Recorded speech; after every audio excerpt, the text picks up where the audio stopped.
Vamos orar. Deus, tudo que fazemos, todos os meios de graça, Senhor Pai, foram dados a nós para incendiar, Senhor Pai, os nossos corações com a Tua beleza, Senhor Pai, com o desfrute da Tua beleza, como ela, Senhor Pai, ocorre sem nunca ter início na Trindade Santa. Nós queremos cada vez mais experimentar o deleite que Tu tens no Teu Filho, o deleite, Senhor Pai, que Teu Filho tem em Ti, no Espírito Santo. E agora esse Espírito habita em nós. E a Tua palavra diz, Senhor Pai, que Teu amor foi derramado em nossos corações pelo Espírito Santo que nos foi dado. Não há nada bom em nós que não foi operado pelo doce Espírito Santo, Deus. O Deus eterno, o Deus do Espírito Santo que se dignou a habitar em nós, Senhor Pai. Da mesma maneira, Senhor Pai, que Teu Filho amado se dignou, Senhor Pai, se esvaziar e descer a este mundo e viver, Senhor Pai, como um de nós, o Espírito Santo também, Senhor Pai, se dignou a habitar seres imperfeitos como nós, para que pela graça, Senhor Pai, e pelas infinitas bênçãos espirituais compradas com o sangue do Teu Filho, ó Deus, Ele fosse aplicando isso em nossos corações. Que o Espírito Santo faça mais disso nesta manhã, para que a verdade não fique, Senhor Pai, parada em nossas mentes, onde, Senhor Pai, ó Deus, toda a madeira que devia se incendiar em nossos corações fica ali, Senhor Pai, como lenha cortada não usada, um desperdício, Senhor Pai. Nós não queremos desperdiçar, Senhor Pai, nenhuma palavra da Tua revelação. Queremos que ela, ó Deus, atinja o propósito pelo qual ela foi dada a nós, não só a nós, mas a cada coração. Então é o que nós te pedimos, Senhor Pai, que Tu faça isso por amor ao Teu Filho amado, ó Deus. Agora que nós somos corpo do Seu Filho, somos a noiva do Seu Filho, tenha misericórdia de nós e faça, Senhor Pai, que ninguém saia daqui hoje tendo apenas ouvido a Sua palavra, ó Deus, com o coração frio, ó Deus, sem ser realmente tocado pelo doce, o doce murmúrio do Espírito Santo lá no profundo da nossa alma, ecoando a verdade nos lugares mais sensíveis e transformadores do nosso ser. É o que nós te pedimos em nome de Jesus, amém. Nós temos,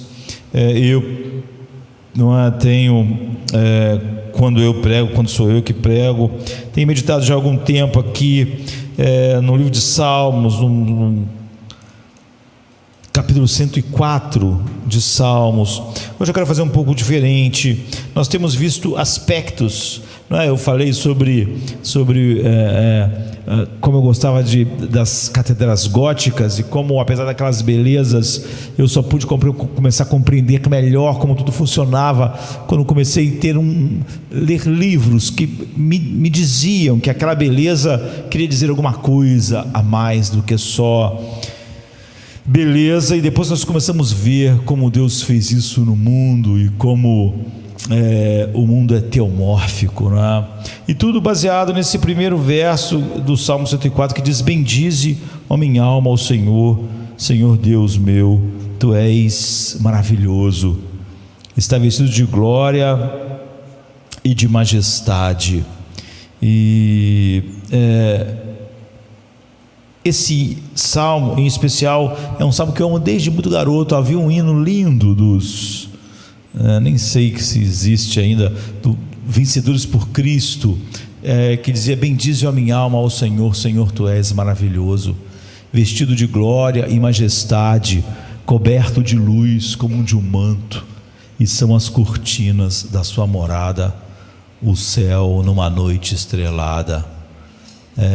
A Tua casa se ergue sobre as nuvens, Deus vai ligeiro nas asas do vento e pinta multicor o pensamento. E o refrão era sempre esse: bendize a minha alma, bendize ao Senhor, para sempre penhorada o seu imenso amor. Maravilhoso. Então eu quero ler o salmo e a gente olhar hoje, em vez de olhamos pó, mel, rocha, terremoto, e olhamos tantas coisas, mas eu Eu quero que a gente tenha uma visão geral aqui hoje. Hoje, ao invés de olhar uma coisa, é como se nós olhássemos o todo, da onde todas essas coisas saem. E o texto diz assim: bendize a minha alma ao Senhor. Senhor Deus, Tu és maravilhoso, estás vestido de glória e majestade. Ele se cobre de luz como de um vestido, estende os céus como uma cortina, põe nas águas as vigas das suas câmaras, faz das nuvens o seu carro, anda sobre as asas do vento. Faz dos seus anjos espíritos, dos seus ministros um fogo abrasador. Lançou os fundamentos da terra, ele não vacilará em tempo algum. Tu a cobriste com um abismo, como com um vestido as águas estavam sobre os montes. A tua repreensão elas fugiram, a voz do teu trovão se apressaram. Subiram os montes, desceram os vales até o lugar que para elas fundaste. Termo lhe puseste, que não ultrapassarão, para que não tornem mais a cobrir a terra. Tu que fazes cair as fontes nos vales, os quais correm entre os montes. Dão de beber a todo animal do campo, os jumentos monteses matam a sua sede. Junto delas as aves do céu terão a sua habitação, cantando entre os ramos. Ele rega os montes desde as suas câmaras, a terra farta-se do fruto das suas obras. Ele é que faz crescer a erva para o gado comer, e a verdura para o serviço do homem, para fazer sair da terra o pão, e o vinho que alegra o coração do homem, e o azeite que faz reluzir o seu rosto, e o pão que fortalece o coração do homem. As árvores do Senhor fartam-se de seiva, os cedros do Líbano foi ele que plantou, onde as aves se aninham. Quanto à cegonha, a sua casa é nas faias. Os altos montes são para as cabras montesas, e os rochedos são o refúgio dos coelhos. Designou a lua para as estações, o sol conhece o seu ocaso. Ordenas a escuridão e faz-se noite. Você vê, ele não nada como simplesmente que acontece, não é?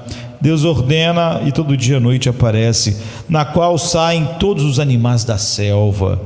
O leãozinho brama pela presa, e de Deus os leõezinhos buscam seu sustento. Nasce o sol e logo eles se recolhem e se deitam em seus covis. Então sai o homem à sua obra e ao seu trabalho até o fim do dia. Ó Senhor, quão variadas são as tuas obras! Todas as coisas fizestes com sabedoria, cheia está a terra das tuas riquezas. Assim é este mar grande e muito espaçoso, onde há seres sem números, animais pequenos e grandes. Ali andam os navios e o Leviatã que formaste para nele se alegrar. Todos esperam de ti que lhes deis o seu sustento em tempo oportuno. Dando-lhe tu, eles o recolhem. Abres a tua mão e se enchem de bens. Escondes o teu rosto e ficam perturbados. Se lhes tira o fôlego, eles morrem e voltam para o seu pó. Envias o teu espírito e são criados, e assim renovas a face da terra. A glória do Senhor durará para sempre, o Senhor se alegrará nas suas obras. Olhando ele para a terra, ela treme, tocando nos montes, logo eles fumegam.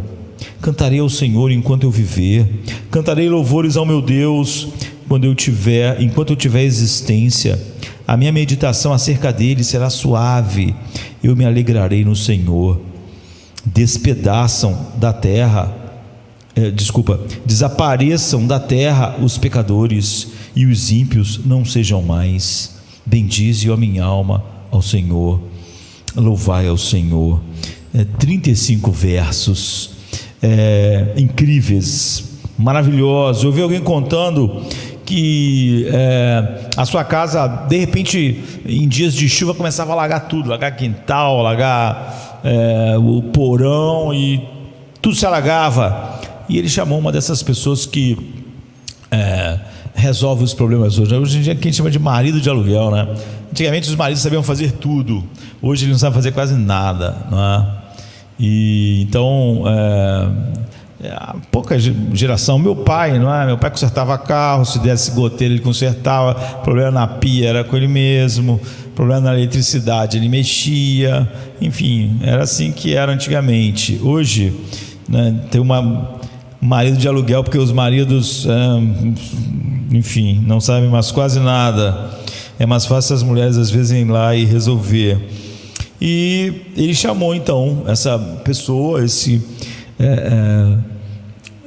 homem que ainda é como os maridos eram antigamente, e ele resolve tudo, não é? Ele não é especializado em uma coisa. Qualquer coisa, qualquer problema que aconteça, pessoas assim podem ser chamadas. Ele foi chamado lá para descobrir porque estava tudo inundando quando chovia, a água não descia, e ele descobriu então que as raízes das árvores tomaram os canos da casa sem que ninguém visse, né? Lentamente, durante anos, as raízes foram tomando tudo, tapando tudo, e agora estava tudo entupido. E ele levou uma máquina que ele mesmo tinha feito, não é? Essa pessoa, e essa máquina conseguia desentupir qualquer coisa, tirar qualquer coisa, por mais difícil, dura que seja, uma máquina grande. Ele disse que o cara fez um serviço incrível, e quando já tinha terminado, estava ajudando ele levar as peças dessa máquina para a sua van. Eles já tinham conversado bastante, e essa pessoa começou a contar para ele que o seu grande prazer, o seu grande hobby era criar, ele tinha viveiros grandes e tal, e ele falou assim: você cria aves, você cria galinhas, o que você cria? E aquele homem chamado Larry, se eu não me engano, disse: olha, eu crio fazões. E todo ano, ele explicou, eu compro 300 ovos de fazões, e aí eu coloco eles numa temperatura adequada, até que eles, incubados ali, eles eclodem, e depois que eles eclodem, eu cuido deles durante um tempo que dura entre 6 e 8 semanas, para eles estarem bem. Mas metade deles morrem. Por isso eu compro 300, porque por mais bem que você cuide, eles são frágeis inicialmente, e metade desses 300 morrem, não é? E eles adoram. Ele explicou como ele descobriu que uma das coisas que os fazões mais gostavam era melancia, e ele via com que alegria os fazões comiam melancia, comiam outras coisas, mas era o prato predileto deles. E o cara começou a contar a respeito disso tudo, e ele falou então que dos 300 fazões, todo ano ele conseguia chegar à idade adequada de 150. Então a pessoa perguntou a ele assim: o que você faz com esses 150? O que você faz com o resto, não é? com esses 150 que sobrevive? E aquele faz tudo, não é? Disse assim, porque ele gostava de falar sobre onde ele morava, numa área mais rural, né? Ele disse: eu solto eles, eu levo eles num lugar mais deserto lá, né, nas minhas terras, e solto os 150 fazões. Aí o outro perguntou assim: mas o que você faz? Você caça fazão? Você gosta de caçar fazão, então você cria fazão, solta eles para depois caçar? Não, eu não caço fazão, eu crio isso, e até eles ficarem bem assim, e depois eu solto eles.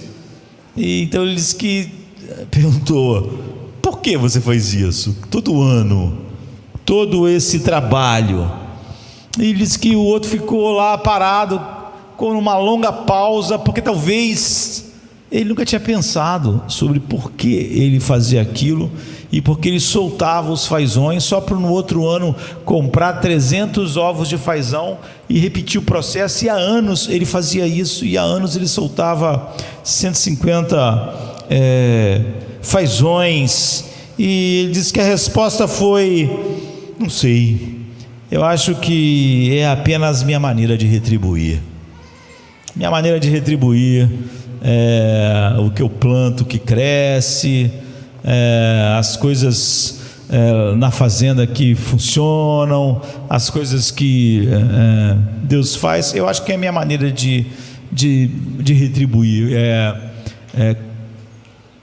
cuidar dos fazões e depois ter a alegria de soltá-los, e de vez em quando ver um voando para lá e para cá. E disse que antes de ir embora, entrar na van lá, embora com o maquinário dele, ele disse: você tem que ver como eles se alegram quando eles comem melancia. E aí foi embora. E nós ficamos com uma pergunta assustadora, né, para nós, enquanto eu estava vendo isso, né? Alguma coisa que Deus fez, é a pergunta, me faz sentir o que aquele marido de aluguel sente por aqueles pássaros. Nós devíamos perguntar isso. De todas as pessoas no mundo, os amantes de Deus deviam ser as pessoas mais cativados pelo que Deus fez. Não deveríamos, queridos. Se Deus fez algo, o que Deus faz não devia nos cativar mais do que cativa qualquer outra pessoa. E ainda assim a gente vê que com muita frequência pessoas simples, como aquela pessoa ali, vêm e sentem muito mais do que nós, mais do que eu, pelo menos, não é? E a alegria de preparar toda aquela melancia, o sorriso caloroso, não apenas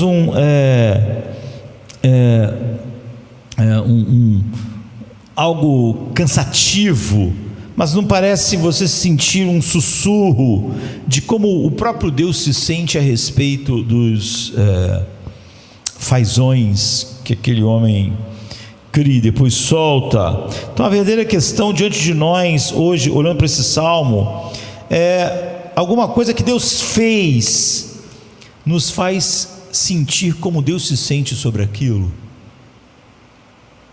Ou seja, nós sentimos sobre o que Deus fez, o que Deus sente sobre o que Ele fez.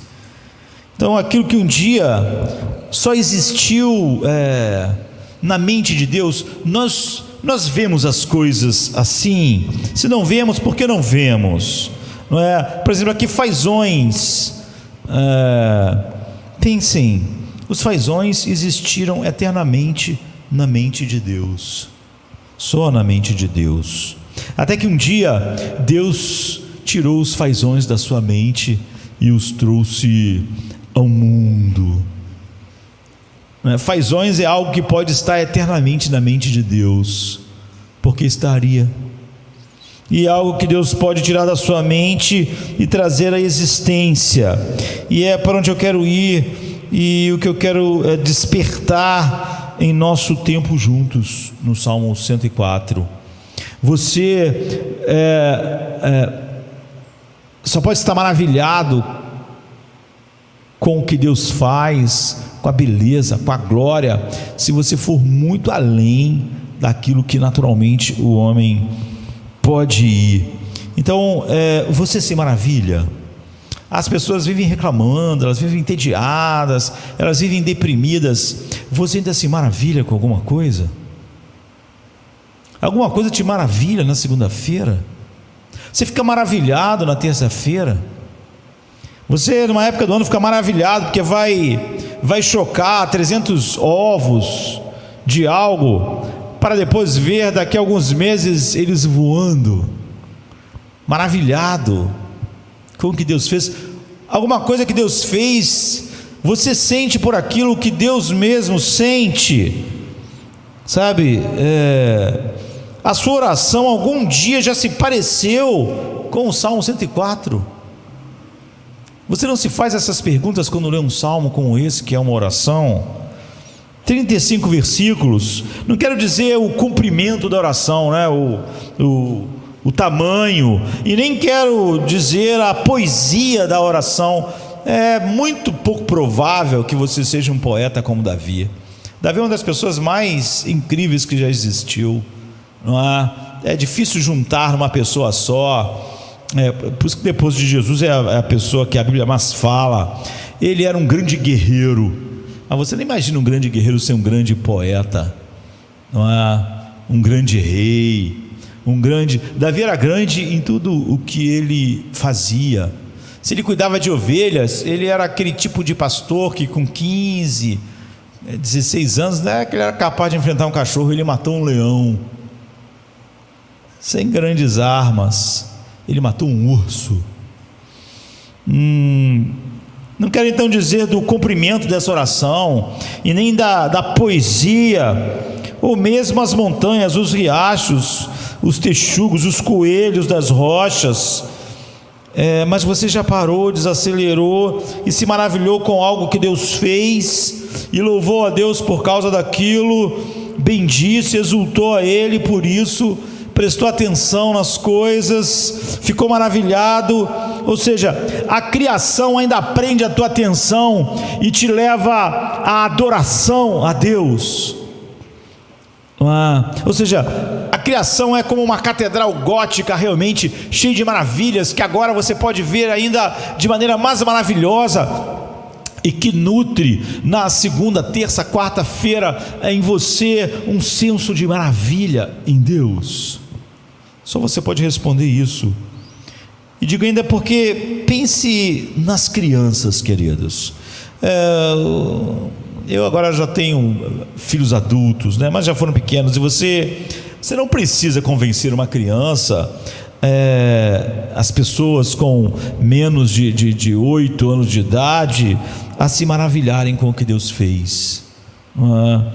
Cada pedra, cada rocha é algo precioso, é algo interessante, é algo digno de admiração, de se guardar, de se juntar, é algo que vale a pena manter, proteger, exigir, exibir. Você pode ver, crianças quase sempre querem bichos, né? Bichos de estimação, cachorro, quer um gato, quer, sei lá, um coelho. Normalmente os adultos são chatos, né? Não, isso vai dar trabalho, isso faz aquilo outro. Eles nunca criaria 300 fazões para soltá-los e vê-los só porque, não sei, só para retribuir, igual aquele homem disse. Mas as crianças não, elas queriam ter essas coisas, elas guardam coisas, cada inseto, elas estão admirando alguma coisa ali, e os olhos das crianças, então, a gente pode dizer que eles são menores do que os nossos olhos, mas eles são mais largos, eles veem mais coisas nas coisas do que nossos olhos veem nas coisas. Eles veem mais coisas interessantes nas coisas do que nós vemos. Bem, eu quero ver mais do que as crianças veem. Eu quero ver mais como Deus vê o que Ele faz. E para isso eu acho que o Salmo 104 eu não vou usar nem a metáfora da catedral gótica. Ele é como um parque maravilhoso, esse salmo, e você pode ir fazendo algumas paradas enquanto você passeia nele. Como eu disse, a gente quer fazer isso hoje, em vez de fazer o que estamos fazendo, usando ele de forma geral, a partir de um verso, para olhar várias coisas. E ao fazer isso, eu quero parar brevemente em quatro partes nesse grande parque, porque não podemos parar mais vezes. Mas a primeira parada é: primeiro, Deus cria. Em segundo lugar, Deus se deleita no que Ele cria. Ele tem um prazer no que Ele cria. Em terceiro lugar, nós nos deleitamos junto com Ele. E finalmente, nós criamos também. Então Deus cria, Deus se deleita, nós nos deleitamos e nós criamos. Então vamos fazer a primeira parada nesse salmo, que é Deus cria. Não é? Deus cria. É interessante comparar o Salmo 104 com os salmos imediatamente que antecede e o que vem depois dele. Todos os 3 salmos, eles formam um conjunto. 103, 104 e 105. Eles se propõem a fazer a mesma coisa em nossos corações: despertar uma reverência em nós, despertar uma alegria, despertar uma adoração a Deus, um senso da majestade de Deus. Os 3 salmos. E o 103 ele começa assim, mostrando que ele quer despertar: bendize a minha alma ao Senhor, e tudo que há em mim bendiga o seu santo nome. Você vê, ele quer despertar a alma a bendizer a majestade de Deus. O 104, a mesma coisa, começa assim: bendize ao Senhor, ó minha alma. E o 105 começa: ó, dê graças ao Senhor. Você vê, nós vemos o mesmo objetivo nos 3 salmos que estão juntos, mas eles buscam uma direção para essa admiração, para essa alegria, para essa adoração, de 3 maneiras totalmente diferentes. O objetivo é o mesmo, mas ele toma caminhos diferentes para nos levar aí. O Salmo 103, ele invoca as glórias da salvação. Ele diz: por que eu devo bendizer, estar maravilhado com Deus segunda, terça, quarta? Ele diz: porque Ele perdoa a sua iniquidade, Ele cura as suas enfermidades, Ele redime a sua vida da cova. Nunca esqueça de nenhum dos seus benefícios. Ele não nos trata conforme os nossos pecados, Ele não retribui conforme as nossas iniquidades. Porque quanto os céus se elevam acima da terra, assim é grande a sua benignidade para com os que o temem. Quanto longe está o oriente do ocidente, assim Ele afasta de nós os nossos pecados. Maravilhoso, não é? Verso 10 e 12. Então o Salmo 103, ele se revela, ele cativa, ele leva a nossa alma à admiração da majestade, a verdadeira adoração, através do resgate, ou da redenção, do perdão, do amor constante do Senhor. Ele diz no Salmo 17: de eternidade a eternidade Ele tem um amor leal. É assim que o Salmo 103 quer despertar em nós esse senso de adoração, alegria, deleite em Deus, a salvação de Deus, a misericórdia, como Ele afasta de nós o pecado, como o ocidente está do oriente. Quando você vai para o 105, ele vai fazer a mesma coisa, mas aí ele busca a mesma admiração, despertar nosso coração para a mesma admiração, para o coração dele e para o nosso, a mesma alegria, a mesma adoração, que despertam na alma que contempla a Deus, mas ele vai para um ângulo totalmente diferente para isso. Novamente o objetivo é o mesmo. Diz assim no verso 3: gloriai-vos no seu santo nome, alegre-se o coração daqueles que buscam ao Senhor. Mas onde está o foco dessa vez? Não como estava no Salmo 103, na redenção, em como Ele afasta a iniquidade. Ele diz assim no verso 5: lembre-se das maravilhas que Ele fez, os seus milagres e os juízos que Ele proferiu. A escolha de Abraão, ele vai falar: lembre-se disso, lembre-se da escolha de Abraão, lembre-se da terra que Ele deu a Jacó, lembre-se da libertação de José da prisão, lembre como Ele enviou Moisés, lembre da humilhação da escravidão no Egito. Então o salmista deseja que nossos corações, Davi aqui, busquem e se regozijem a Deus, e assim ele dá uma aula de história, e ele diz: olhe para a história do que Ele fez, até que sua alma se incendeie em adoração. Ele revive os momentos em que a mão de Deus apareceu poderosa para salvar e fazer prosperar um povo. E ele traça então a linha da providência de Deus. Quando parecia que Deus não estava fazendo nada, Deus estava fazendo grandes coisas. Olha o que ele fez. Lembre-se dos seus feitos. Lembre-se como ele soberanamente chamou Abraão e Ur dos caldeus, como ele levantou Moisés com 80 anos, como ele levantou José como príncipe do Egito. Lembre-se. Então ele revive esse salmo, momentos em que a mão de Deus apareceu para salvar e fazer prosperar o seu povo. Como eu disse, ele traça a linha da providência de Deus na história. E o Salmo 104 busca a mesma alegria do Salmo 103, que buscou na salvação, do Salmo 105, que a busca lá na história do que Deus fez, dos grandes feitos de Deus. Tudo isso para incendiar a alma em admiração, adoração, alegria em Deus. E o 104 busca essa mesma coisa: bendize, ó minha alma, ao Senhor. Você vê, os três salmos estão juntos, buscando a mesma coisa por caminhos diferentes, mas ele fica em outro caminho. E eu acho que desses três caminhos, para despertar nossa alma para adoração, para percepção da magnificência, da beleza de Deus, e despertar alegria em nós, talvez esse seja o mais negligenciado, não é? Quando o salmista vê a desconexão entre o que ele acredita sobre Deus e como ele se sente sobre Deus,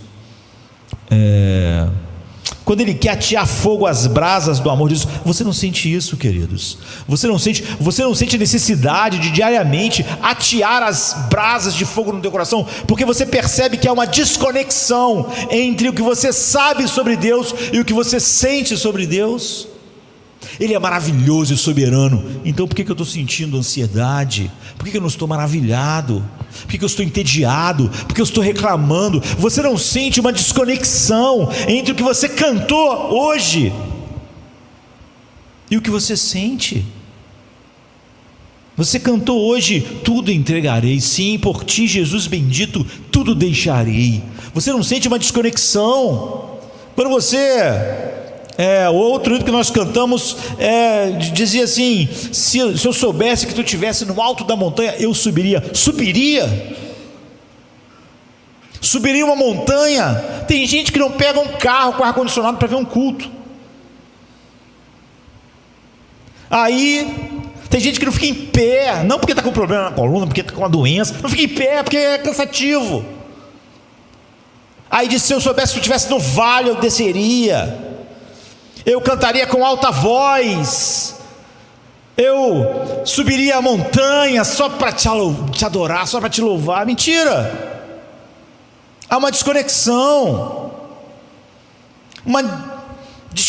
entre o que Deus é e o que eu sei que Ele é. Tu é melhor do que a tua palavra é melhor do que o ouro. Aí eu passo a semana inteira querendo ganhar dinheiro e não tem tempo para a palavra. Há uma desconexão. Tua palavra é mais doce que o mel, mas eu não leio, eu faço outra coisa.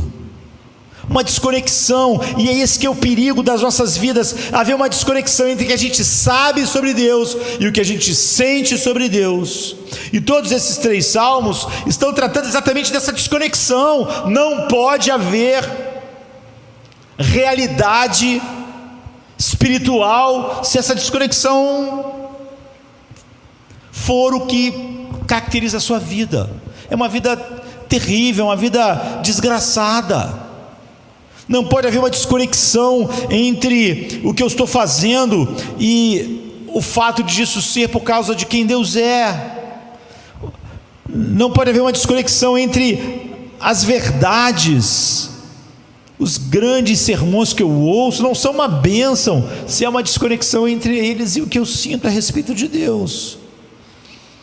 E o salmista vê essa desconexão entre o que ele acredita sobre Deus e o que ele sente sobre Deus, e ele quer então atear fogo ao que ele sabe sobre Deus. a essa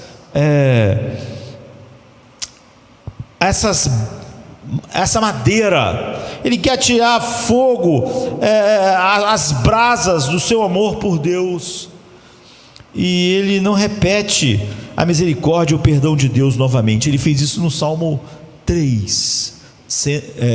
103, é uma das maneiras que Ele faz o coração se incendiar.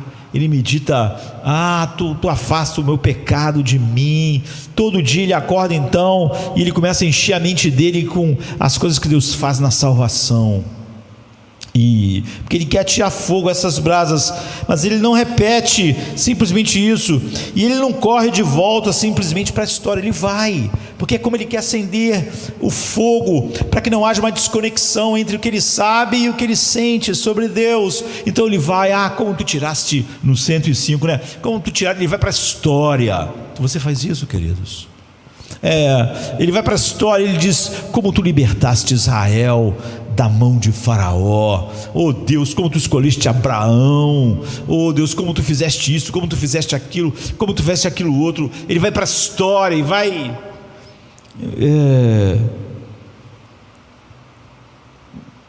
mas depois ele começa no Salmo 113, ele quer despertar a mesma coisa, ainda é a mesma coisa, é para que a sua alma bendiga a Deus, e tudo que há nele bendiga o seu santo nome.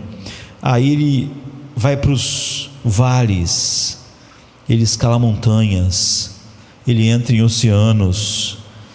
A criação foi sua arma escolhida contra a tentação de saber coisas sobre Deus que não se tornam, que ficam em desconexão com o que eu sinto. E a criação foi o seu ponto de encontro de volta à realidade entre o que você sabe e o que você sente. Você vê, ele olhou no 103 a salvação para incendiar o que ele sabe e o que ele sente. Ele no 105 olhou para a história, mas agora ele olha para a criação de Deus. Ele quer se maravilhar, ele quer que haja uma conexão entre o que ele sabe e a sua alma realmente se regozijar nisso. E digo criação com profunda convicção e propósito, porque ela é toda e em todos os lugares concebida por Deus para nos encantar e suprir nossa imaginação das maravilhas de Deus. E Jesus diz: considere os lírios. Você já fez isso, queridas? Você talvez nunca tenha considerado um lírio. Você talvez, ao olhar para uma planta, você nunca pensou no Criador. Você nunca pensou, essa coisa que um dia só existiu na mente de Deus. Isso aqui é maravilhoso. Mas não Jesus. Jesus tinha que chamar as pessoas a fazer isso. Considerem o lírio do campo. Pensem que foi ele que criou o lírio, para quem ele está chamando. Ele está dizendo assim: vocês já pensaram? Vocês já ficaram meia hora olhando para um lírio? Talvez não, nem você, não é? Vocês já ficaram olhando para um lírio e pensando: caramba, isso esteve na mente de Deus por toda a eternidade. Olha como ele é feito, olha como ele é tecido, olha como é lindo. E aí você chega a uma conclusão, como Jesus disse: nem Salomão, em toda a sua glória, se vestiu como um lírio. Que beleza! Toda a glória que o poder e o dinheiro de Salomão teve, não pôde fazer ele se vestir como Deus caprichou num lírio.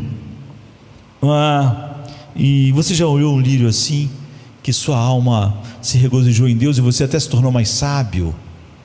Porque Jesus faz essa conexão com a sabedoria, de que então, como Deus se gastou beleza, sabedoria para vestir um lírio, o que ele não faria por eles?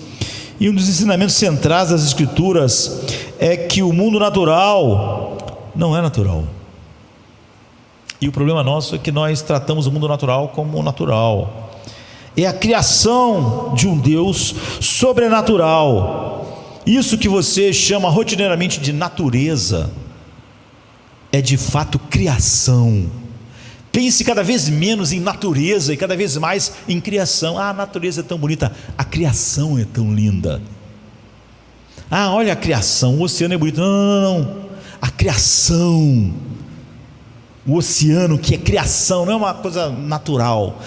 Aquilo que Deus criou, esse oceano lindo, vasto, um dia esteve na mente de Deus, agora ele está aqui, para que meus olhos vejam o que estava na sua mente. Nada do que encontramos é sem propósito, sem glória, ou verdadeiramente, entre aspas, natural. Por isso que nós falamos que tudo é teomórfico.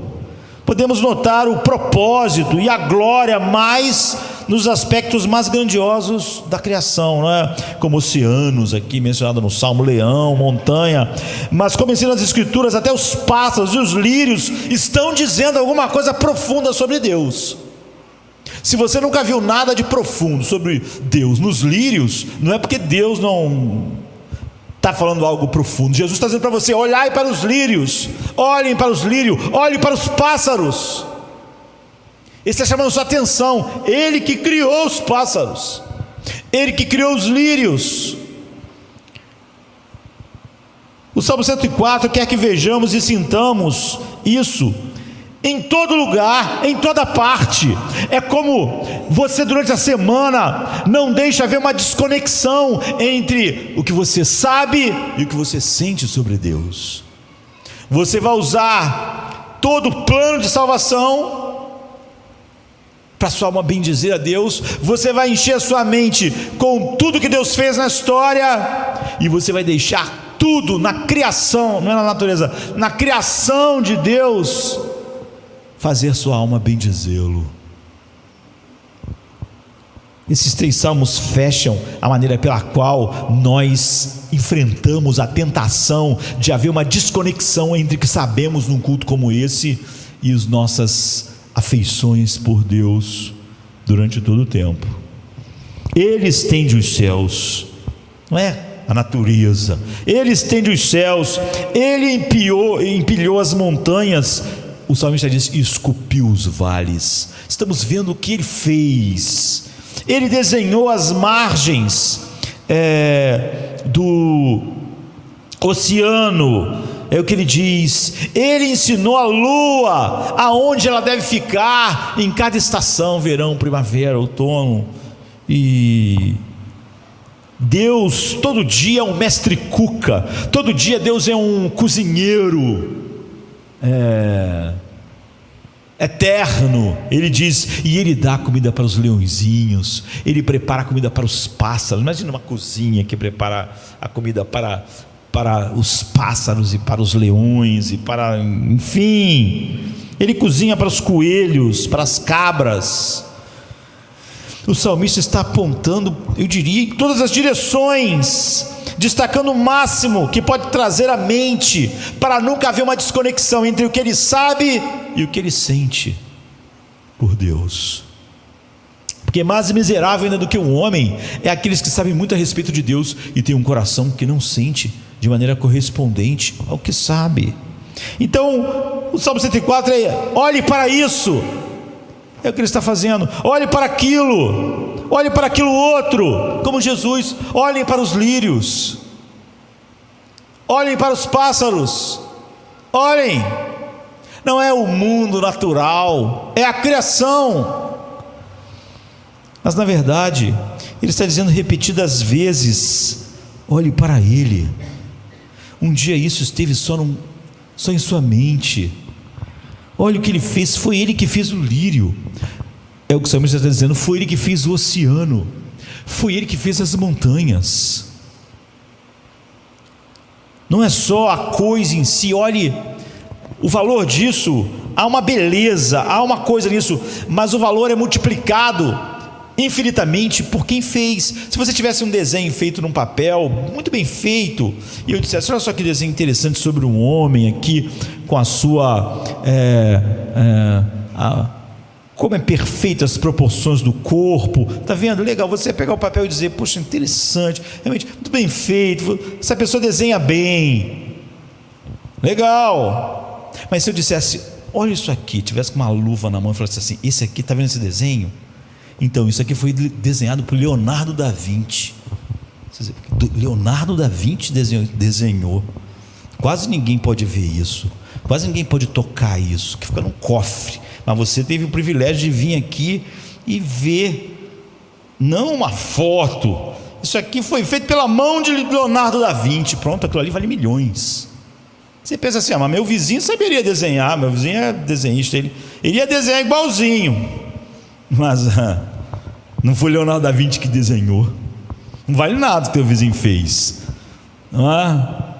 Ele não vai ganhar nada com isso. Mas esse aqui foi feito por Leonardo da Vinci, foi a mão dele. Uma vez isso aqui estava na cabeça de Leonardo da Vinci, e ele com a mão dele colocou no papel. Pronto, aquilo vale milhões. Há coisas como essas que não se vendem. Por quê? Porque não tem preço. Qual é o preço, na verdade, por uma coisa dessa de Leonardo da Vinci? Não tem, porque só tem aquele. E preço vai depender de você comparar, mas aquilo é único, uma coisa única. É por isso que às vezes alguém paga lá 500 milhões na Mona Lisa. Por quê? Porque não tem outra Mona Lisa, só tem essa pintura. Não tem pinturas sem fim de Leonardo da Vinci. Ter uma que é sua é incrível. É isso que o salmista está dizendo. Olhe para isso, foi Deus que fez. Isso é maravilhoso, porque isso foi feito por Ele.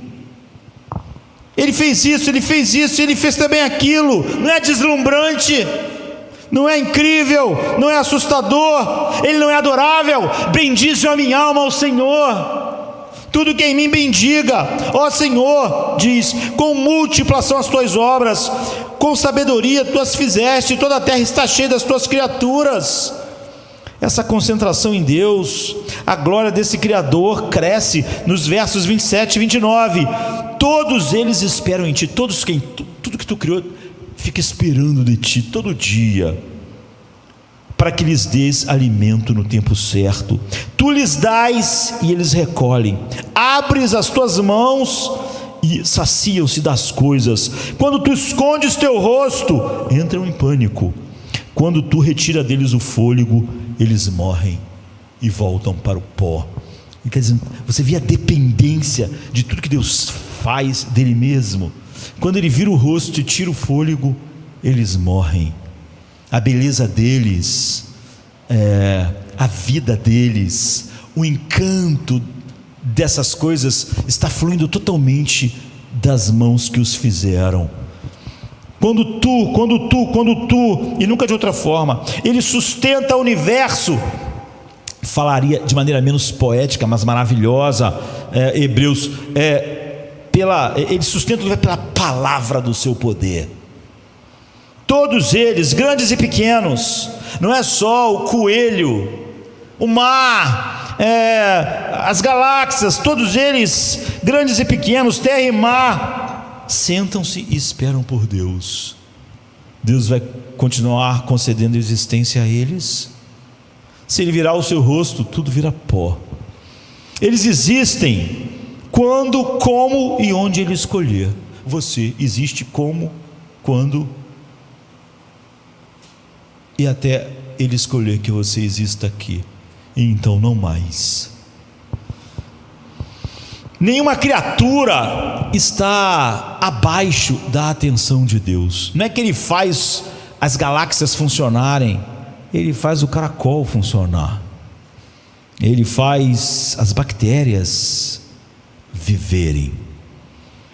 Nada escapa a Ele. Jesus diz: nenhum pardal cai sem o seu decreto.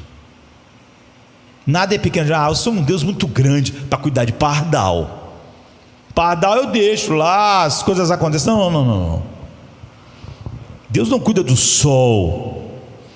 Aqui no Salmo diz que Ele cuida da grama para o gado comer. Cada boca no mundo se curva diante do seu mercado infinito para se alimentar. Cada pulmão está esperando a próxima porção de oxigênio que vem da sua mão. Cada baleia e cada formiga.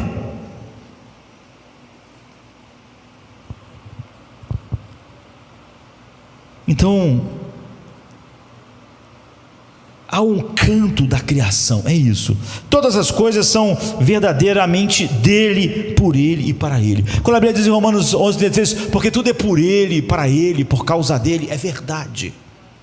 Não é poesia. A criação está pregando a atenção meticulosa e o poder e a criatividade e a generosidade de Deus. Agora nós estamos ouvindo. Tu vê que o salmista, para não deixar o coração dele cair na tentação de haver uma desconexão entre o que ele sabe sobre Deus e o senso de maravilha de sua alma realmente bem dizê-lo, ele usa a salvação de Deus, 103, a história do que Deus fez e o Deus Criador. Nós ouvimos, nós paramos regularmente e olhamos o tempo suficiente para ouvir a pregação disso, para que não haja uma desconexão entre o que sabemos e o que sentimos sobre Deus, ou nós caímos nas fileiras que vivem cochilando e achando tão entorpecidos que nunca vamos poder, como Jesus, olhar um lírio como ele olhou. Nunca vamos olhar o pássaro e olhar através do pássaro as mãos que o fizeram, como quando eu falei que você olha um desenho que foi feito por Leonardo e você não está só o desenho, você está maravilhado que aquele papel ali foi feito por Leonardo, aquele desenho foi feito por ele mesmo, tem um valor inestimável. É assim. E lembre-se, o salmista não tem Netflix, não tem National Geographic, ele não tem Google, ele não tem YouTube. Ele não conseguia planejar viagens nessa época que as pessoas pensavam: vou visitar outro país, quero ver outras paisagens, eu quero ver o Oceano Pacífico. Ele nunca fez isso, nunca viu as montanhas rochosas, quero ver as cataratas do Iguaçu. Não. Na verdade, ele não podia nem no zoológico ver animais de outros lugares do mundo, não. Ele podia ver até onde conseguia andar só, ou através da história, do ouvido. Você tem que... há um lugar onde eu fui que tem um bicho enorme com uma tromba. É o que ele podia. Ele podia ver, não podia botar um vídeo para se... Caramba, eu nunca imaginei que houvesse isso. Ele tinha que... ou ele estava circunscrito ao que ele via no torno dele, naquele lugar onde ele vivia, ou nas histórias que as pessoas contavam. E o pescador contando no alto mar o que ele via, e ele não podia ver até além disso. Então ele tinha que aproveitar o máximo o que quer que estivesse do lado de fora da porta da sua casa, para se maravilhar, para ser uma das três coisas, como nós vimos no Salmo 103, 104, 105, que vem fazer ele vencer a tentação de haver uma desconexão entre o que ele sabe e o que ele sente a respeito de Deus. Portanto, não ouça a criação entre aspas e pense primeiro em alguma grande aventura para você ouvir a criação em algum lugar distante ou através de uma tela. Pense no que cresce no seu quintal. Jesus está dizendo: olhe para o lírio. Jesus não diz: vocês têm que ver o urso polar que eu fiz. Jesus não diz isso, vocês não podiam ver o urso polar. Mas Jesus diz: olhe para o lírio, olhe para o que está à volta de vocês. Não pense primeiro nos animais raros e exóticos para dizer: que maravilha. Não. Pense nos esquilos que estão no quintal, no coelho. Ele está dizendo, às vezes você está reclamando que ele arruina o seu jardim. Ele menciona leão, leviatã, mas também menciona pássaro, grama, o céu noturno, a lua. De qualquer forma, aproveite todas as maneiras pelas quais podemos ver mais hoje. Não ache nada comum, ele está dizendo. É como se todos as coisas fossem desenhos de Leonardo da Vinci. Nada é comum. Olhe para o Criador, olhe para as mãos que fizeram isso, olhe a mente que concebeu, olhe como isso existiu eternamente. Use isso para que não haja uma desconexão entre o que você sabe sobre Ele e o que você sente sobre Ele. O Deus que adoramos é um Deus criativo e criador. Estamos literalmente cercados pelo trabalho das suas mãos. Nada em nenhum lugar é intocado pela sabedoria e criatividade divina. Olhe para o seu quintal, olhe para cima, olhe para baixo. Nada, porque Ele quer que vejamos e saboreemos. Ele não apenas fala. Deus podia só falar, mas Deus cria. E Ele fala através da criação. Então primeiro Deus cria. A segunda parada agora são o deleite de Deus. O meu tempo está passando rápido, né? O deleite de Deus. Enquanto nós caminhamos pelo parque do Salmo 104, nós vemos a mão de Deus repetidas vezes, construindo, intervindo, produzindo, alimentando, sustentando. Ele vira o seu rosto e tira o fôlego e nós morremos. Ele está fazendo tudo que existe, tudo que vemos, tudo que sabemos, Deus fez. Você aprendeu muito matemática, as leis da física, então Deus fez tudo. Bendize a minha alma ao Senhor. Bendize. Então ele não é aqui você não tem um culto simplesmente sobre o poder de Deus. Ele não está falando só sobre como Deus é poderoso. Ele está falando sobre como Deus é criativo, como Deus é sábio. Nós queremos saber o que torna Deus feliz. O que torna o Deus eternamente feliz. E no Salmo 104 não vemos apenas as mãos fortes de Deus, mas também temos um vislumbre do seu sorriso. Que a glória do Senhor dure, o versículo 31 diz, para sempre, porque o Senhor se regozija em suas obras. Que dizendo tão especial: perdure para sempre a glória do Senhor, alegre-se o Senhor em seus feitos. Ele está dizendo o seguinte: Deus se alegra no que Ele fez. Deus olha para os pássaros e Deus sorri, é o que Ele está dizendo. Deus se alegra no que Ele fez. Não é que a glória do Senhor dure para sempre e se regozije nas suas e nos regozijemos nas suas obras. Aqui ele não diz isso, que nós nos regozijamos. Ele diz: Deus se regozija nas suas obras. Deus se alegra. Ele mesmo se alegra no que Ele fez. Ele não está apenas fazendo um show para que você goste. Ele gosta. Não é um show de belezas para que você se regozije. Ele faz e Ele mesmo se alegra e se deleita no que Ele faz. Ele mesmo se alegra no pescoço da girafa, no peso do elefante. Não, Ele ama as altas montanhas. Deus ama os vales sinuosos. Ele ama a lua cheia. Ele ama os coelhos, as cegonhas, os burros selvagens. É o que diz o Deus do universo. Desfruta genuinamente o universo que Ele criou, aquele em que vivemos. Isso não deveria nos surpreender. Deve ser uma melodia familiar desde os primeiros acordes. A Bíblia diz assim em Gênesis 1, 3 e 4: e disse Deus: haja luz, e viu Deus que a luz era boa. Ou seja, não é que ele viu, caramba, até que esse negócio de luz é uma coisa boa, saiu melhor do que eu imaginava. Não, ele já sabia o que era luz, mas ele abençoou, ele disse: isso é bom, é maravilhoso a luz. Ele se regozija no que Ele faz. Estamos tão acostumados a ouvir essa palavra que nós podemos passar por cima dela. Bem, nos primeiros versículos da Bíblia está essa é a primeira dica, é o refrão repetido: e Deus viu que era bom, Deus se deleitou, Deus fez lá os animais do campo, Ele viu que era bom. Que lindo, que maravilhoso. Não foi feito para ser um lugar funcional, o mundo, queridos. Esse é o problema. O mundo não foi feito para ser um lugar funcional, um lugar que funciona. Precisa de uma coisa para comer, para ter energia, precisa disso, daquilo. Não é verdade. Essa é a tragédia, por exemplo, de um culto em que as pessoas pensam que tudo tem que ser funcional. Para que a música existe? Funcional. É uma coisa qualquer, só para ter a palavra, uma coisa funcional. Funcional não é assim que Deus faz as coisas.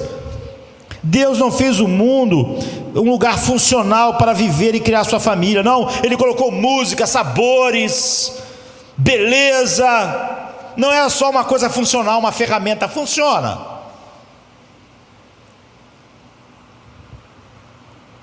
Não, Deus quis que o lugar que Ele fez fosse lindo, fosse inspirador, digno de adoração ao Criador.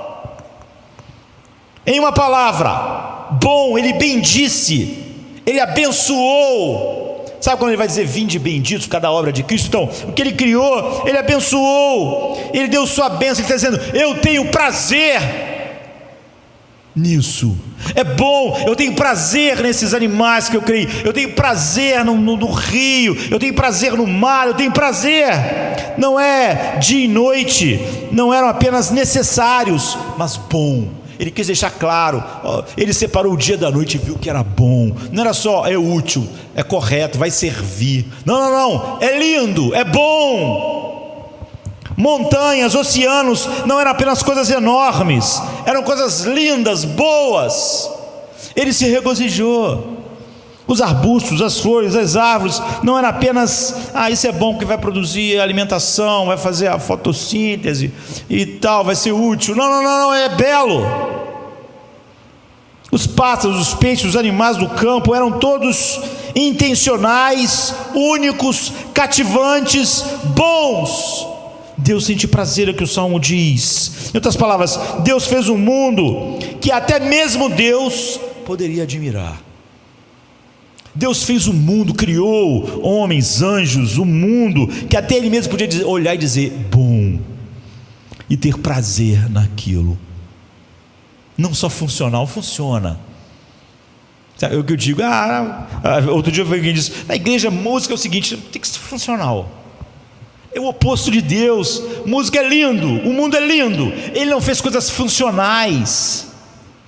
Você vê que Davi não diz: vou falar qualquer coisa aqui, contanto que as pessoas entendam. Não, ele diz, como eu disse, quando alguém transportou isso para o hino, bendiz a minha alma, Senhor, Senhor, Tu és maravilhoso, vestido de glória e majestade, coberto de luz como de um manto, e são as cortinas da sua morada, o céu numa noite estrelada.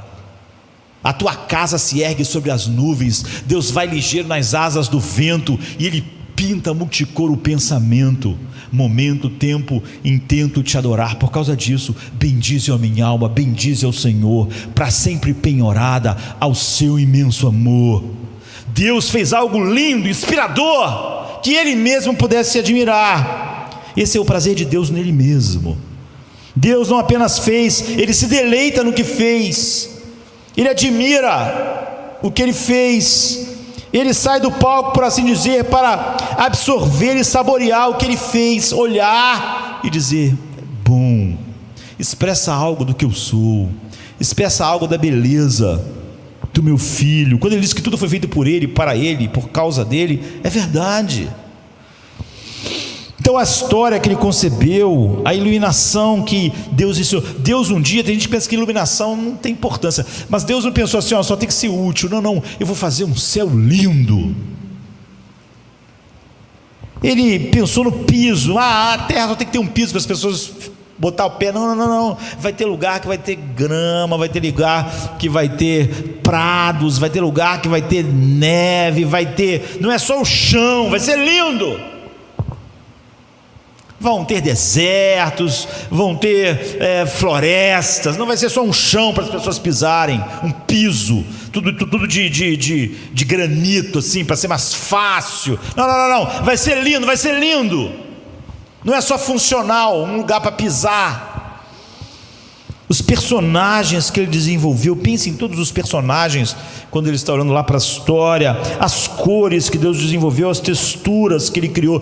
Não tem tudo a mesma textura, o importante é ter a coisa. A textura não importa, as melodias que Deus escreveu por baixo de cada coisa, e porque tudo é tão bom aos olhos dEle, porque para onde quer que Ele olhe, ele vê algo de si mesmo, ele vê algo da sua glória, ele vê algo da sua beleza, ele vê no mundo que ele cria algo que expressa o que ele é, esse mundo teomórfico. O prazer de Deus na criação é o prazer de Deus em Deus. O prazer de Deus no coelho é o prazer de Deus em Deus. O prazer de Deus no leão é o prazer de Deus em Deus. Porque o leão expressa algo que ele é. O leão existiu eternamente em sua mente. E você vê isso nos primeiros versículos do Salmo: coberto de luz, estendendo os céus, colocando seus aposentos nas águas, fazendo das nuvens a sua carruagem. Bendize ao Senhor, ó minha alma. Ó Senhor meu Deus, tu és grandioso, estás vestido de majestade e esplendor, envolto em luz como de um manto.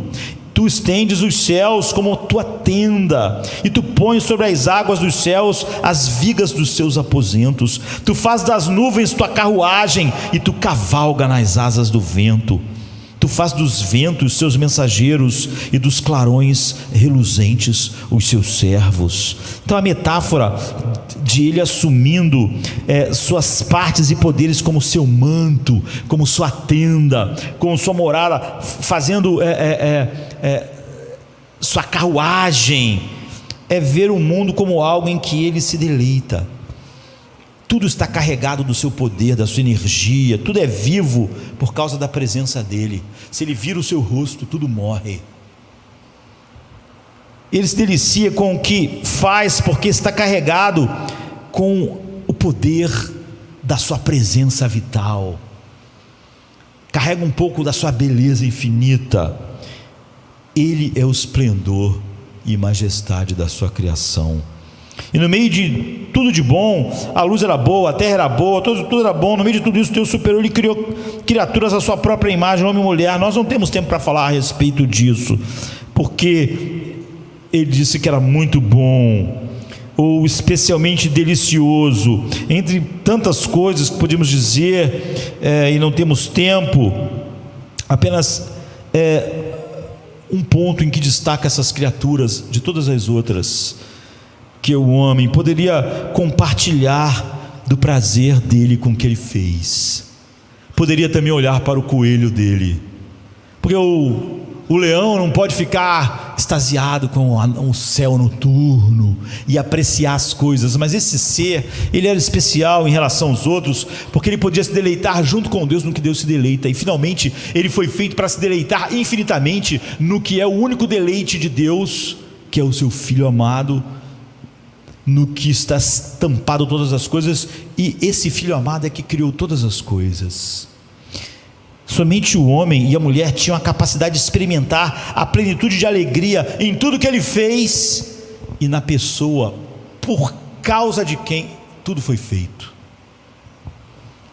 Somente para eles ele poderia dizer: tenho-vos dito essas coisas para que a minha alegria esteja em vós e a vossa alegria seja completa. Ele não pode dizer isso para o leão, não pode dizer isso para a girafa, pode dizer isso para o gorila.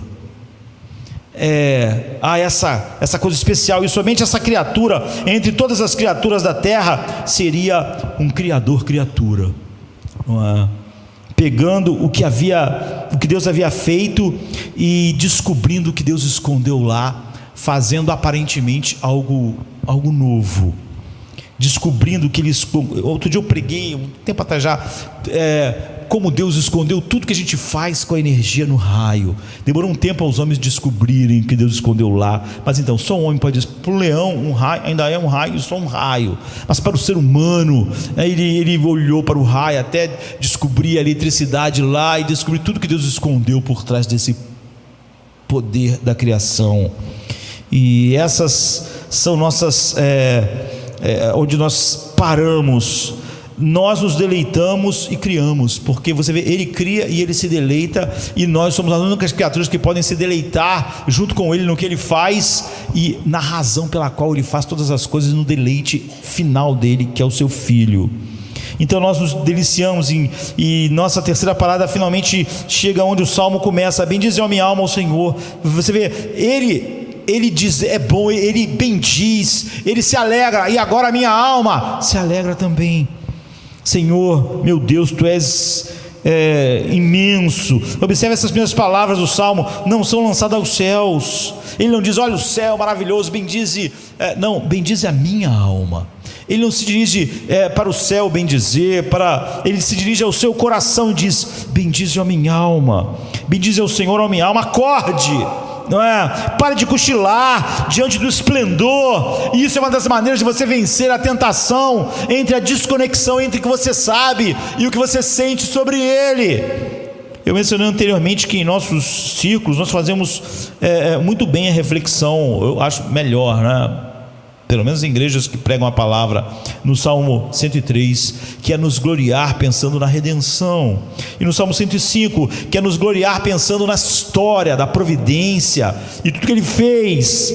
Mas quantas vezes, porém, quando nossos corações ficam frios, entorpecidos, distraídos, é porque nós no dia a dia não pegamos essa terceira coisa, que é como nós lidamos com essa tentação, que é o mundo inteiro que está pregando para nós, o mundo do que Ele criou, não mergulhando em livros, mas em árvores, campos, pássaros, riachos, não como o mundo vê, como quando eu disse que olhava para a catedral sem saber exatamente tudo que ela dizia e para onde apontava, em folhas de outono. Quantas vezes você pensou no ar livre como um meio de graça, de vencer a tentação entre a tua desconexão entre a sua mente, entre o que você sabe sobre Deus e o que você sente. É por isso que a Bíblia diz o tempo todo, olhe para a formiga. Quando eu leio em Jó, Deus olhando para o cavalo, eu fico admirado, como Deus admira o cavalo. Talvez você não tenha feito, uma pena. Ele diz assim para Jó, na hora decisiva do Salmo, quando ele está inquirindo Jó, você já viu o cavalo? Você veste o seu pescoço com a crina. Deus está dizendo, você fez isso, eu fiz o cavalo. Você já olhou para o cavalo, Jó? Você já olhou para o cavalo? Você o fez saltar como um gafanhoto, espalhando terror quando ele cavalga. Você já viu, ele está dizendo para Jó, um cavalo cavalgando? Você já viu algo mais belo? Ele escarva, Deus está falando, com fúria, mostra com prazer a sua força, o cavalo. E ele sai para enfrentar armas. Ou seja, ele está dizendo, quando está numa guerra, o cavalo forte, corajoso, vai com tudo. O cavalo, Deus está dizendo, ele ri do medo, ele nada teme, ele não recua diante da espada. A aljava balança ao seu lado com a lança e o dardo flamejante, mas o cavalo no seu furor frenético devora o chão, não consegue esperar nem pelo toque da trombeta. Sabe, ele quer partir, ele quer correr, ele foi feito para isso. Ao toque da trombeta ele relincha, eia, de longe ele sente o cheiro do combate, o brado, o comando e o grito da batalha. Ele está dizendo, eu fiz isso. Depois ele vai dizer para Jó, você já olhou para o falcão? Você já olhou para o falcão? Você pode fazer um falcão, Jó. E enquanto eu observo repetidas vezes nas escrituras como a criação aprofunda a fé, acalma os medos, instila confiança, inspira coragem, quando você começa a fazer a conexão não só de olhar algo, mas como Jesus, olhem para os lírios, olhem para os pássaros, olhe não só para a criação, é só para você ter um vislumbre do toque de gênio do Criador, se você pudesse ter uma cópia original de alguma obra de Da Vinci. Imagine isso multiplicado ao infinito. Grande parte das nossas vidas tecnológicas hoje carrega uma ilusão de controle. Nós decidimos o que comemos, onde comemos, quando comemos, decidimos o que assistimos, onde assistimos, quando assistimos. Nossos telefones dizem que estamos no controle. Nossos carros nos dizem que estamos no controle para irmos onde quisermos. Nossos aquecimentos ou ar-condicionado dizem que nós estamos no controle da temperatura que nós achamos mais adequada, mas a criação vem e grita para nós, mentira, é mentira, você está sendo enganado. A criação dissipa a miragem da minha soberania, da soberania de Josemar. A criação grita, você não está no controle, este mundo não é sobre você.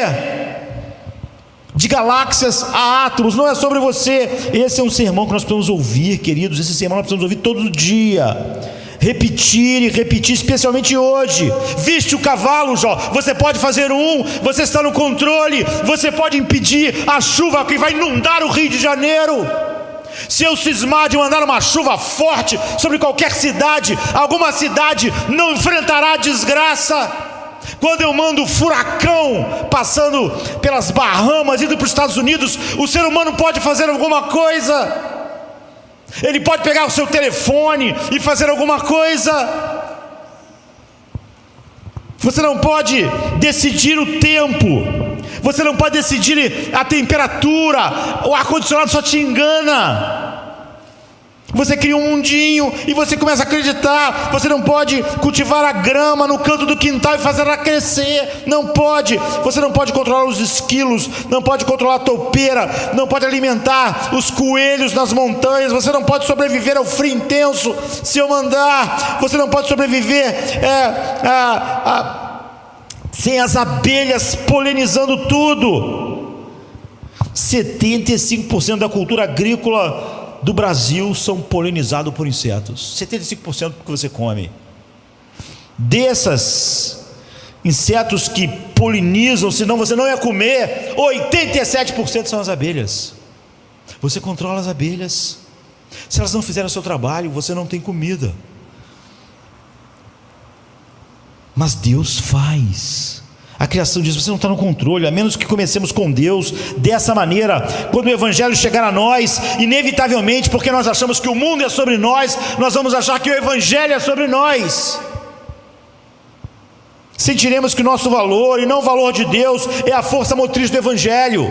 Mas quando nós percebemos que tudo que Deus criou fala do valor de Deus, da glória de Deus, da beleza de Deus, quando chegarmos no Evangelho, vamos entender que o Evangelho fala da glória de Deus, do valor de Deus, e não do nosso. Traçaremos o Evangelho de volta à necessidade de Deus por nós, se nós não entendemos isso aqui, em vez de rastreá-lo de volta à graça soberana. Mas se você todo dia rastrear cada pequena coisa a Deus, quando você ouve o Evangelho, você rastreia ele diretamente a Ele e não a você. Almas centradas em si mesmas são casas construídas na areia. Se acreditamos sutilmente que estamos no controle, que nosso valor está conduzindo a história, que a história está sendo conduzida por causa do valor que o ser humano tem, que Deus realmente precisa de nós, não é de admirar que a gente viva ansioso, porque se o mundo é sobre mim, se eu sou importante, então como o furacão vem, varre tudo. Veja onde nosso safari selvagem termina. Que a minha meditação lhe seja agradável, porque eu me alegro em ti. Seja-lhe agradável a minha meditação.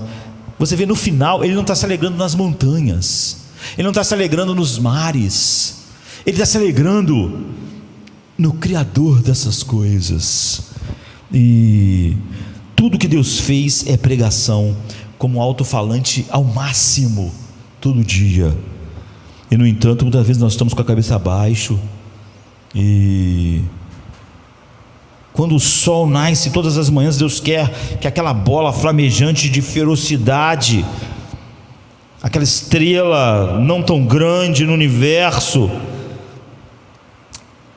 diga para você: Ele armou uma tenda para o sol, que sai como noivo, que sai do seu aposento, e como um homem forte segue o seu curso. Quando a gente vê as estrelas espalhadas no céu noturno, com beleza, não só funcionalidade, cerca de 200 a 400 bilhões na nossa galáxia. Então a gente vê a sua grandeza. Ele determina o número das estrelas, ele dá nome a cada uma delas. Salmo 147:4. E nós poderíamos continuar de salmo em salmo. Quando a gente avista uma montanha à distância, ou quando estamos indo para ela passar um final de semana, ou quando moramos lá, no Salmo 76:4 diz: mais majestoso do que as montanhas tu és. Ele fez as montanhas grandiosas para nós pensarmos: Ele é imensamente mais majestoso que isso, o universo e todas as coisas.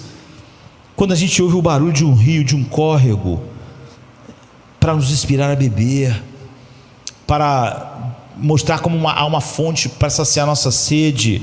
Nós lembramos do Salmo 36:8 que diz: eles se banqueteiam com fartura na tua casa, e lhes dá de beber do rio das suas delícias.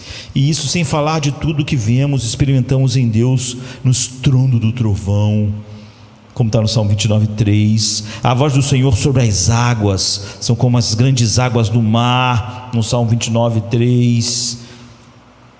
Em todas as coisas, na ferocidade do leão, no Salmo 7:2.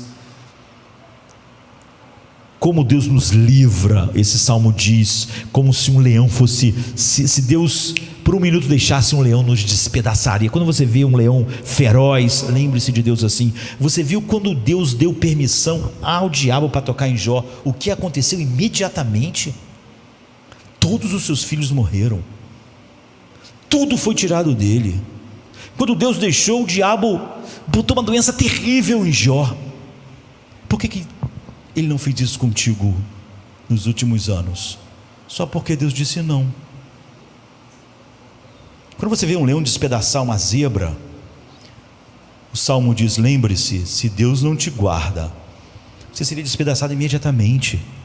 Quando Deus disse ao diabo: você pode tocar em Jó, não demorou um ano para acontecer aquilo, foi imediatamente. Porque o diabo é como um leão furioso, e só o que contém ele é Deus. Esse mundo, apesar de tudo que ele é muito diferente do que o inferno vai ser, porque Deus contém o leão. E para os seus filhos, mais ainda, por Jó, você pode tirar o que Satanás faria na tua vida agora, se Deus dissesse: faz o que você quer. Na vida do João, da Maria. Então, na fragilidade das ovelhas, no Salmo 78:52, a gente vê o seu cuidado. Na doçura do mel, no Salmo 19:10, e por aí vai. E o pecado, antes de nos acabarmos, o pecado entra, e ele diz, o Salmo acaba de uma maneira estranha, né? Porque ele diz: que minha meditação lhe seja agradável, pois eu me alegro em ti, aleluia. Mas no verso seguinte ele acaba o salmo assim: sejam os pecadores eliminados da terra, e deixem de existir os ímpios. Bendiga ao Senhor a minha alma, aleluia. Quando eu li isso pela primeira vez, essa é uma maneira estranha de responder a tudo isso. Olhe para o céu, olhe para as montanhas, olhe para isso. Olha, a maneira de você vencer a tentação da desconexão entre o que você sabe e você sente a respeito de Deus. E o que os pecadores sendo eliminados tem a ver com tudo isso? Não é como muitos de nós pensaremos que ele ia acabar, mas não é estranho. O salmista deixa a sua mente vagar pelas maravilhas após maravilhas, após maravilhas, após maravilha do Criador, mas ele sente novamente que a maravilha da criação está escravizada à futilidade. A corrupção é magnífico como é, mas não chega nem perto do que era, nem perto do que já foi. Há uma terrível e trágica disparidade entre o que era e o que ela é. Isso nos mostra quão sério o pecado é. A morte, a destruição. O pecado vandalizou a satisfatória glória de Deus na criação. O pecado introduziu hostilidade, morte, doença no meio de toda essa obra magnífica. E desfrutar do que resta da beleza da criação deve nos fazer odiar o pecado em nós. Quando você vê algo ruim na criação ou no mundo, então sinta: é a minha mentira que fez isso. Você acha terrível o crocodilo fazendo alguma coisa que você acha horrível? Então foi o seu pecado, é a sua mentira, é a sua inveja que fez a criação ficar assim. No versículo 29, quando lhe tiras a respiração, eles morrem em volta ao pó. Ele deseja que Deus refaça tudo de novo. Ele diz assim, no versículo depois de que morre em volta ao pó: quando tu envias o teu espírito, eles são criados e tu renovas a face da terra. A morte não tem a última palavra aqui, a luz invadirá a escuridão, Deus fará nova todas as coisas. Estamos destinados a viver em uma terra real como a nossa, mas glorificada, com um corpo real como o nosso, mas glorificado. E este mundo será como glorioso, como foi feito para ser, e nós teremos um corpo glorioso, um coração que pode realmente desfrutar não de menos beleza, mas de mais beleza, nos deleitando perfeitamente no Criador. Deus cria, Deus se deleita e nós criamos. O prazer de Deus na criação se estende à cultura humana, queridos. Quando eu digo cultura, eu quero dizer o que os homens podem fazer naquilo que Deus escondeu na sua criação. Aquilo que ele disse em Gênesis 1:28: frutificai, multiplicai-vos, enchei a terra, sujeitai, dominai sobre os peixes, o mar e o animal que se move, ou seja, o trovão. Dominai o trovão, tirem dele o raio, tirem dele a eletricidade, tirem daquilo que eu criei as coisas que eu escondi. Eu criei vocês para se maravilhar. Essa é a cultura, não é? Não passaremos tempo aqui porque o tempo acabou, mas ele diz: os leãozinhos rugem para suas presas, buscando de Deus o seu alimento. Quando o sol nasce, eles vão para suas tocas, mas o homem sai para o seu trabalho e passa o dia inteiro trabalhando. 21 e 23, o homem sai para o trabalho o dia inteiro. Parece um pouco anticlimático, as montanhas e tal, e sobre o homem, ele sai para o seu trabalho. As árvores sobem aos céus, as montanhas tremem com a vida selvagem, os leões rugem, e o homem vai para o seu trabalho. O homem sai para o seu trabalho e trabalha o dia inteiro. Agora ouça isso no versículo seguinte: ó Senhor, quão variadas são as tuas obras, árvores, montanhas, leões e o trabalho do homem. Então o homem sai para o seu trabalho, para o seu labor, até o entardecer.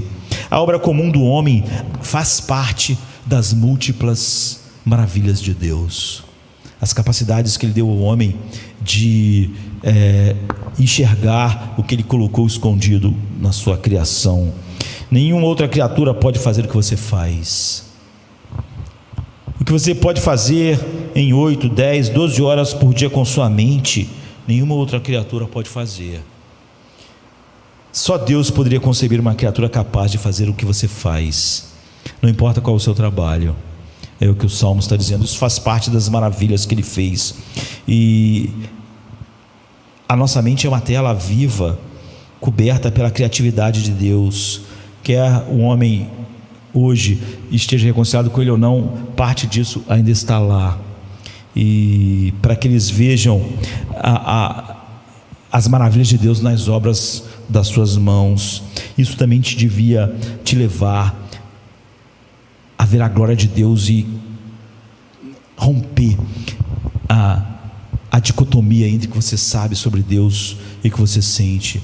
O trabalho do professor, do médico, do empresário, do inventor, enfim, de todas as pessoas. E Ele faz crescer o pasto para o gado e as plantas para o homem cultivar, é o que ele diz, para da terra tirar o alimento, o vinho que alegra o coração do homem e o azeite que faz brilhar o rosto e o pão que sustenta o seu vigor.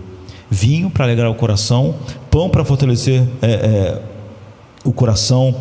Deus escondeu o vinho na uva, queridas. Deus escondeu o pão no trigo. E é maravilhoso. Uvas transformadas por esmagamento e espera em vinho. Trigo transformado por mistura, cozimento em pão. Vinho e pão. Eu queria acabar aqui, porque isso nos faz lembrar da Santa Ceia, que não vamos celebrar hoje, mas celebramos na semana passada. Esse não é o ponto do versículo 14, 15, simplesmente pão e vinho eram comida comum para Israel naqueles dias, mas eles não são mais comida comum. São agora para nós, quando nós pensamos no pão e no vinho, nós pensamos na sabedoria final de Deus, no que Ele fez em seu Filho. Existe um casamento mais sutil ainda, impressionante, no prazer de Deus na criação e na cultura, naquilo que Ele fez o homem descobrir dentro daquilo que Ele fez. Eu quero que isso seja um lembrete tangível, seguro, agradável.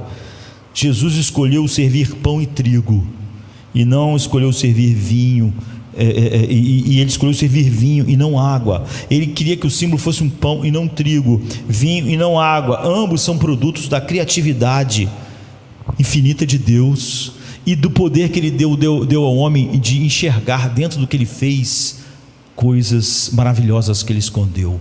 Ele escondeu o vinho na uva, ele escondeu o pão no trigo. Ambos dignificam silenciosamente tudo que a humanidade pode fazer de maneira adequada naquilo que Deus fez.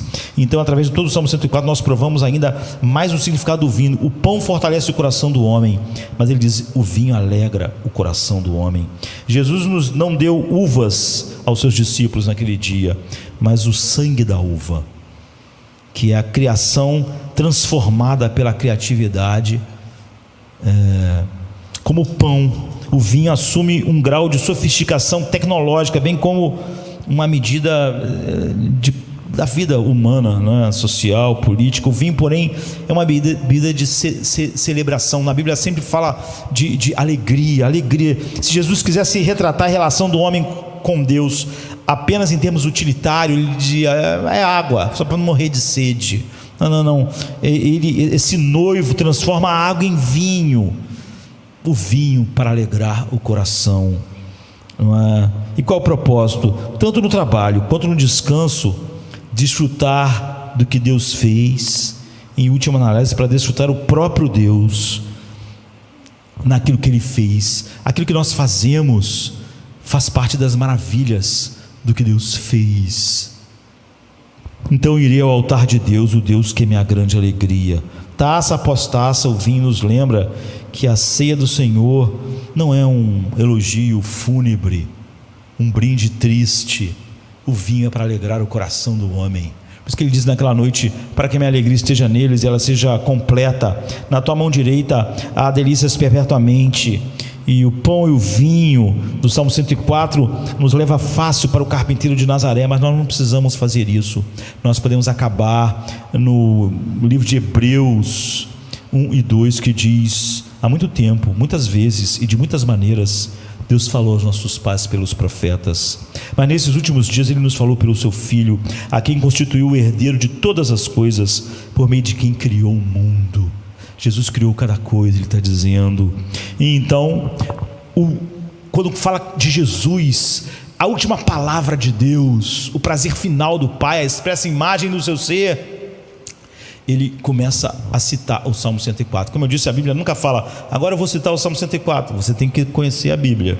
Ele começa a dizer assim: dos anjos, tu, Senhor, no princípio lançaste os fundamentos da terra. Os céus são obras das tuas mãos. Eles perecerão, mas tu permaneces. É o Salmo 104. Todos eles envelhecerão como vestido, como um manto enrolarás, como vestidos serão mudados, mas tu és o mesmo, os teus anos não têm fim. Ou outra versão: e quanto aos anjos, diz: o que de seus anjos faz ventos, de seus ministros labaredas de fogo. Ele cita o Salmo 107 104 junto com o fato de que Deus é o esplendor da glória do Pai, a expressão final, o Criador desse mundo que aponta para a beleza infinita dele. Quando o Pai olha para a bondade da criação, então ele vê o que no centro de tudo? Cristo. Tudo foi criado por Ele, tudo por causa dele e tudo para Ele. É por isso que Deus se alegra no leão. Cristo fez no coelho, na lua. Ele ama o que vê. Todas as coisas foram feitas por intermédio dele, e sem Ele nada do que foi feito se fez. E até que você veja a beleza de Cristo como o Pai vê, você nunca vai ver a verdadeira beleza de coisa alguma. A verdadeira beleza do lírio, a verdadeira beleza da montanha, a verdadeira beleza do mar.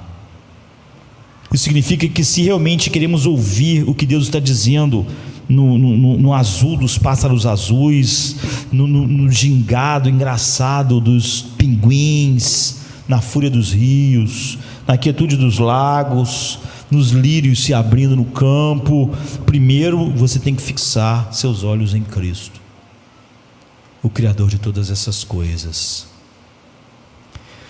a razão de todas essas coisas. E como a beleza de Deus não podia ser mostrada por essas coisas perfeitamente, então Ele mesmo mostraria essa beleza na cruz, como pão.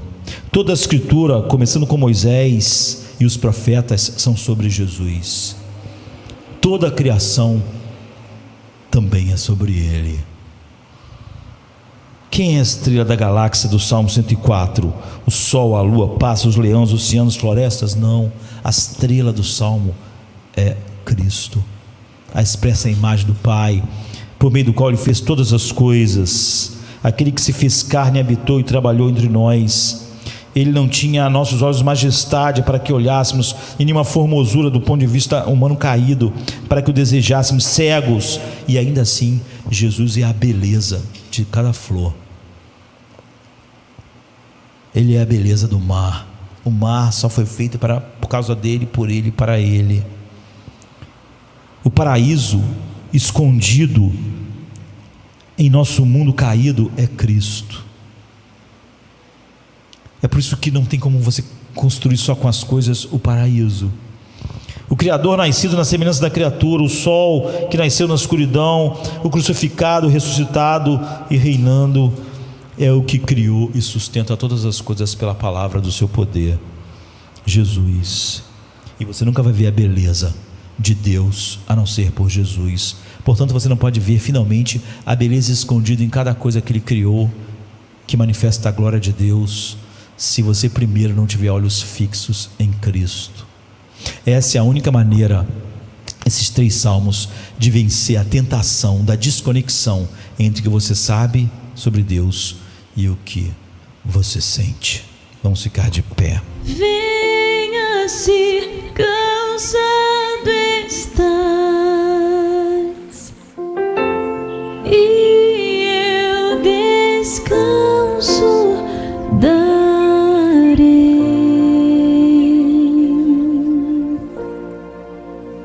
Tu descansarás.